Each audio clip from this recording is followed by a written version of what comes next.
Chazak Baruch, Boker Tov, Shavua Tov, everyone. We'll continue the halachot of Hafrashat Challah. So, a person cannot do Hafrashat Challah on someone else's dough if it doesn't belong to them, just like anything that doesn't belong to you. Unless, of course, you have permission.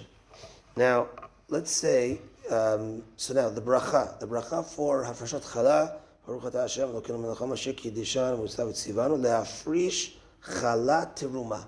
Because it was a teruma, it was a donation to the Kohen back in the day. Again, because we don't have the Bet HaMikdash, because the Kohanim are tameh, so we burn that piece. So after the bracha, the person takes off that piece from the dough, and they say, Harezu Challah. The Hafrashat Challah needs to be done in the state of dough, and not in the state of flour. It needs to be, once it's a dough, then that's when you remove it. So Oren asked last week, is it a mitzvah just for women, or is it, can men do this also? So, the main mitzvah is ideally for a woman, but a man could do this also, meaning if, just like let's say there's a mashgiach or whatever, or a baker, male baker, and you're doing it, so you don't have to call a woman to do the thing.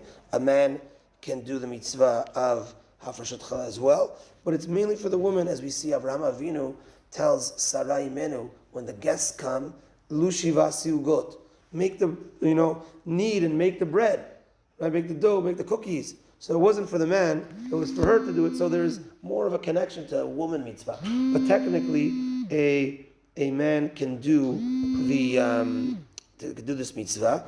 Rabbi Avad Yosef says that it's a good idea that a man does this mitzvah at least once in his life. Number one, to check off this mitzvah that you've done it. And number two, he says it's a good sigula before Yom Kippur, because of all the sigulot that are in Hafrashat Challah to do it.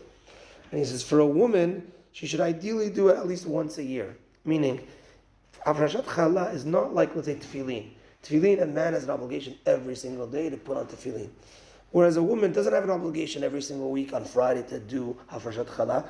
She could go and buy challah from the bakery her entire life and never do this mitzvah. It's when she's baking, when she's making a dough, she has to do it properly and do Hafrashat Challah.